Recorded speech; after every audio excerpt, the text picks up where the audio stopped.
I'm going to talk about something in this video that I feel like a lot of instrumental musicians like myself kind of struggle with, and basically it's the idea of how do you name a song with no lyrics. So I'm going to give you 8 tips that you can use to name your instrumental songs. I was thinking for this video I'd go walk around in a park just because, I don't know, why not? It's fun. And I was just going to go out by myself, but then my dog looked like he had to shit, and so I brought my dog with me. Hey, yo boy. Alright. How do you name a song with no lyrics? When you have a song with lyrics, it's a lot easier to name it, because all you gotta really do is like go to the chorus and just look at the lyrics in the chorus and basically name it off of that. Or look at what are the words that repeat in the song, or what's the main message of the song, or something like that. I started recording music when I was like 15. For a long time I actually just named my songs Song 1, Song 2, Song 3, and so on, because it's like, what should I name my song? I don't even know. It doesn't have any lyrics. It's just like music, so why should I even name it? I was thinking about this recently, and I was thinking, like, why do we even name songs in the first place? Like, why do we need to name songs?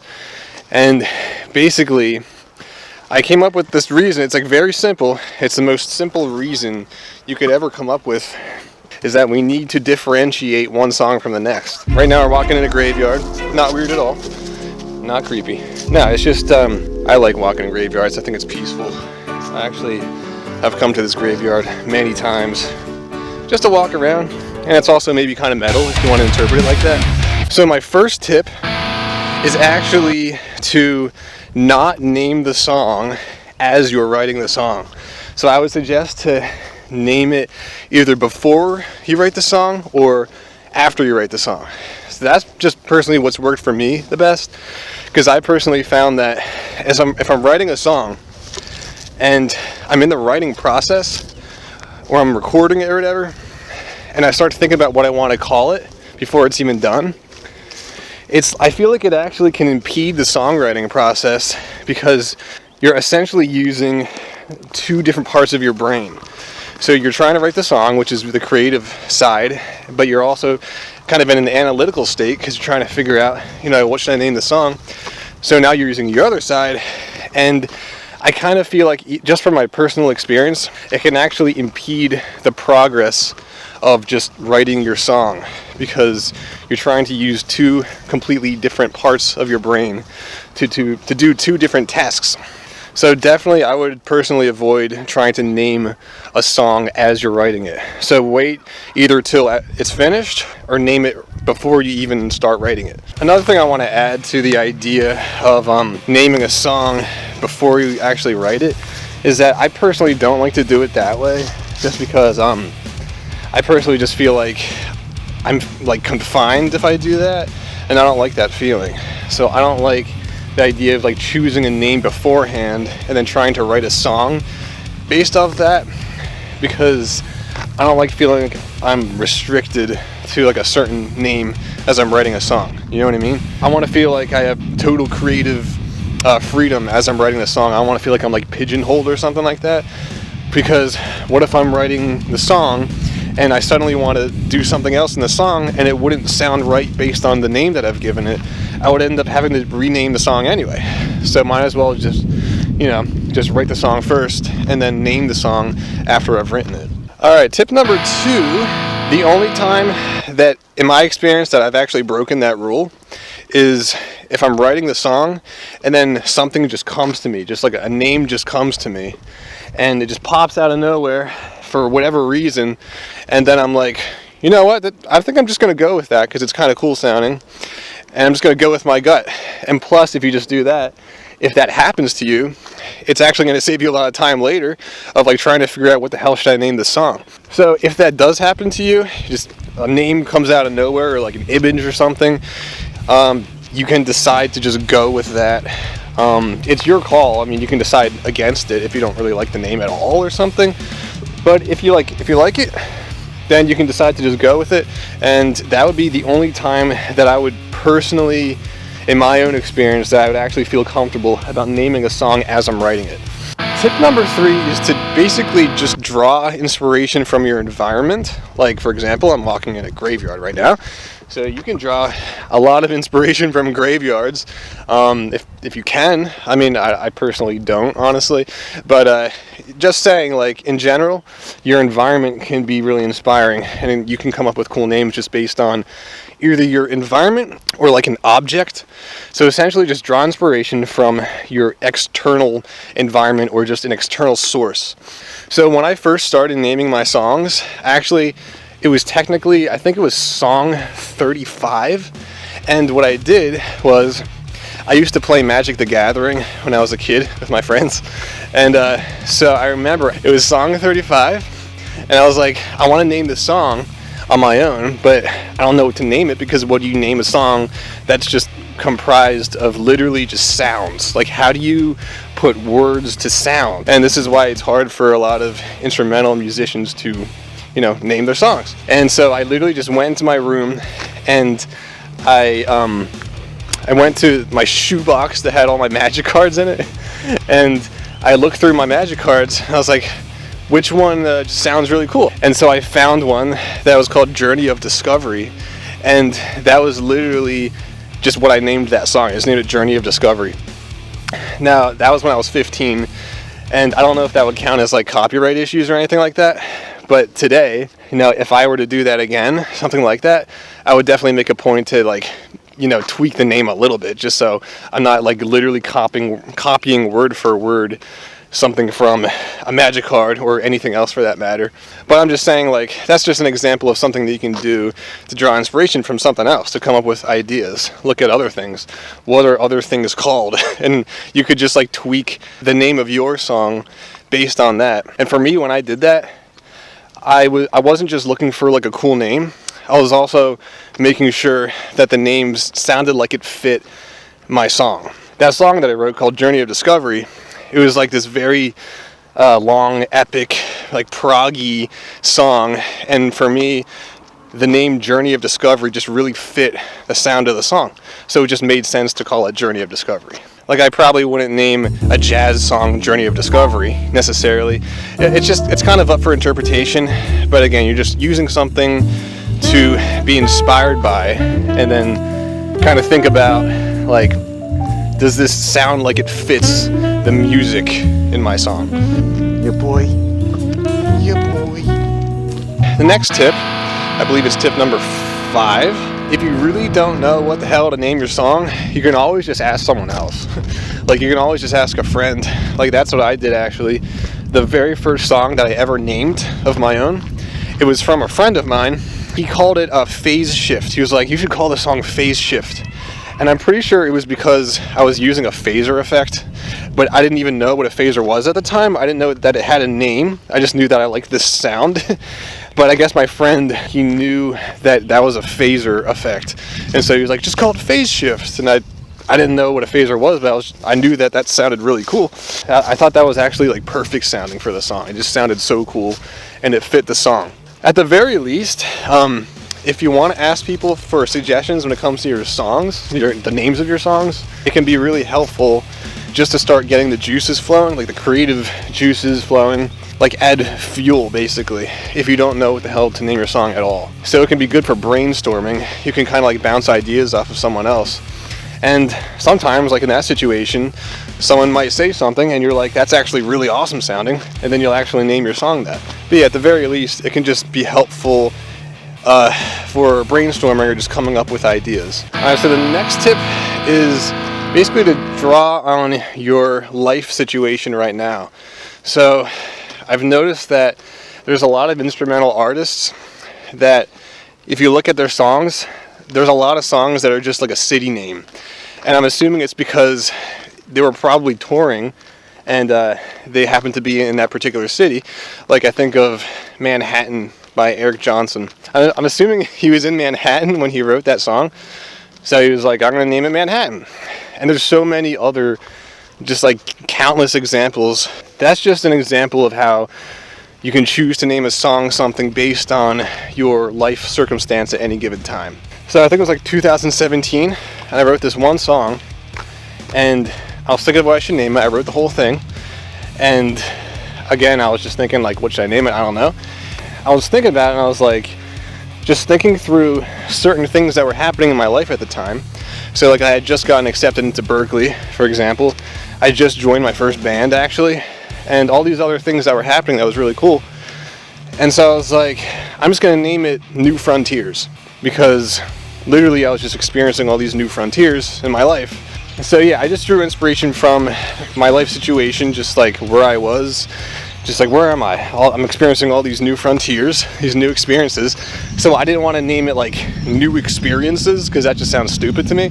So I chose to name it New Frontiers. And just like a little side note is that, you know, you want to try to make a song name that sounds cool, obviously. I mean, I think everyone does pretty much.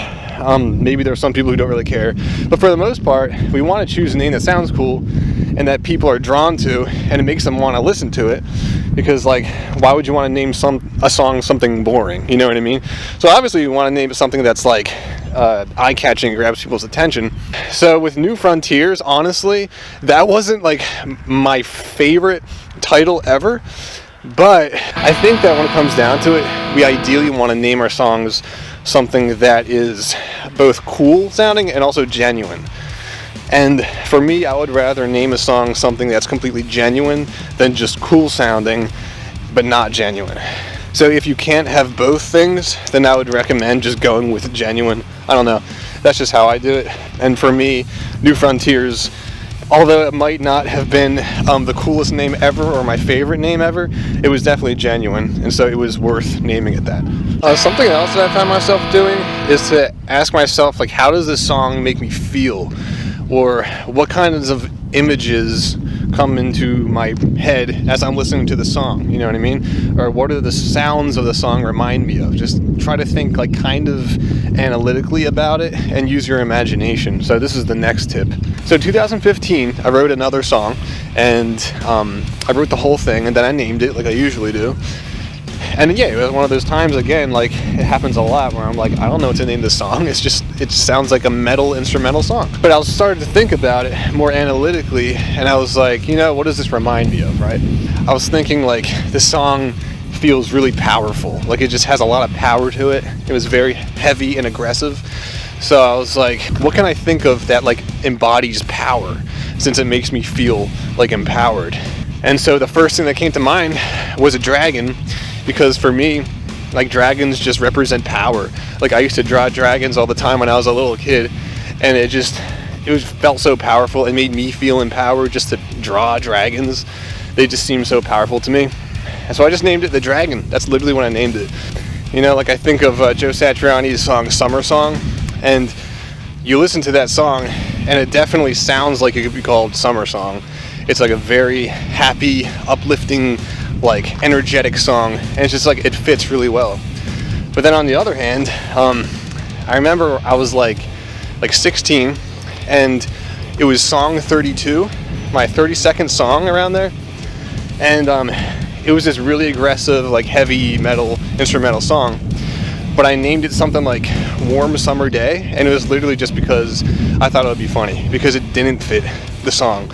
And so in that sense, it just depends on your intention.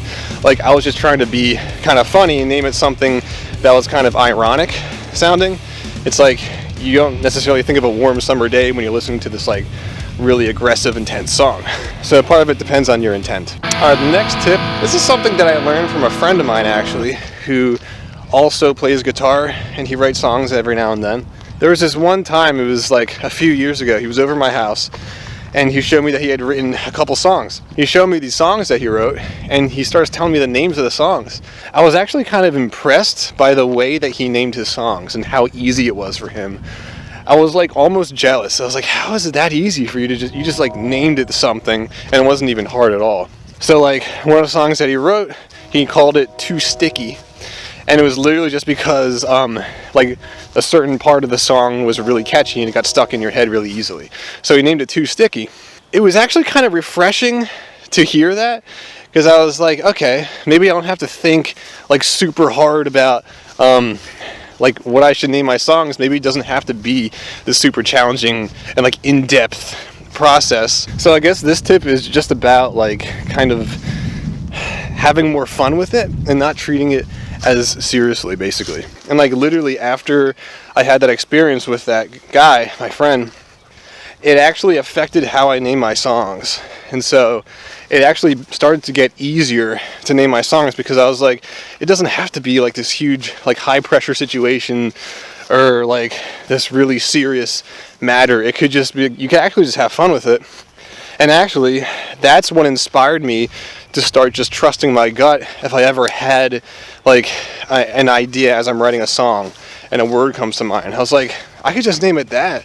I don't have to like spend all this time afterwards like really in depth trying to think about it. If you do, that's fine too, and I like doing that too. But it could also be easy. Like, who says that it has to be hard? You're just like, oh, what does this song do? It sticks into your head. Let's call it Too Sticky. Like, it literally could just be as simple as that. And I think part of it is actually your mentality, now that I think about it. Because my friend, he did not treat it as this super serious topic like I have always treated it.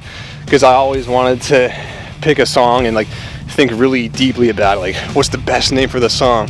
Well, maybe if you just like pick a name, it could be a lot easier and it could still be really cool. And that can actually be a lot more fun that way and more lighthearted too. Alright, so I wrote a song a few months ago and I named it Inga. And I'm going to talk a little bit how I named it that and just my process of figuring out what to name it in the first place.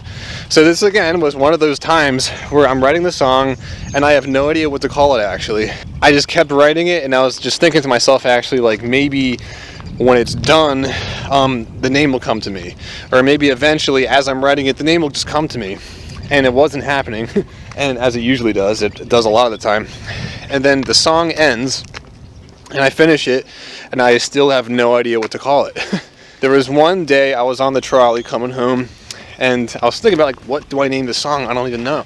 So I was thinking about how at one point I came up with this idea that I want to eventually make an album where every song is inspired by a dog that I've known, because I'm a dog walker as well as a guitar teacher and guitarist and all that stuff. So I was like, all right, that could be like a starting point. So I started going through all the dogs that I have walked. So the first one was like a German Shepherd, and I was like, no, the song doesn't really fit with his personality. And it was like the second dog, not really. But then the third dog, I was like, wait a second. The third dog was Inga, and that was a Great Dane that I used to walk. And I started thinking about it, and I was like, this song is actually completely perfect for Inga. It was almost as if the song could have been written for her. And I just went through the song. It just seemed to fit completely perfectly. And there was this one point, actually, Inga passed away, unfortunately, like 6 months into walking her, or maybe a year later. And there was this one part in the song, in the chorus actually, where like there's these soaring guitars, and it's a little more somber sounding. And to me, it's almost like reflective of the afterlife, if you want to think about it like that. And like every other part of the song just made sense. Like the song is essentially pretty joyful sounding, and Inga was also very joyful, and she was like, a giant sweetheart. When I was writing the song, I was just enjoying every note that I was playing just immensely. And so it's almost like the joy I felt while writing the song also was similar to Inga's joy, because she's always very joyful. So that actually leads me to something else, which is like, if you come up with a concept album like I did, like just like an idea for an album, that could be helpful too, because now you have basically like a framework for a whole bunch of potential song names. Yeah, so I ended up just calling the song Inga. I was thinking like I could think a little more deeply about it and be like, maybe I want to name it something a little deeper, something maybe a little more creative. But honestly, I was like, I just want it to be called Inga because I want it to just represent Inga 100%. So I'm just going to name it her name. Alright, so I'm going to start heading home with my doggy. Alright, so I hope you enjoyed your time walking in a graveyard with me and my dog. And I hope that helped figure out some new ideas for coming up with names for instrumental songs. And you can listen to Inga. It's going to be somewhere up there if you want to listen to my performance and watch my performance of it. Alright, I'll see you in the next video. See ya.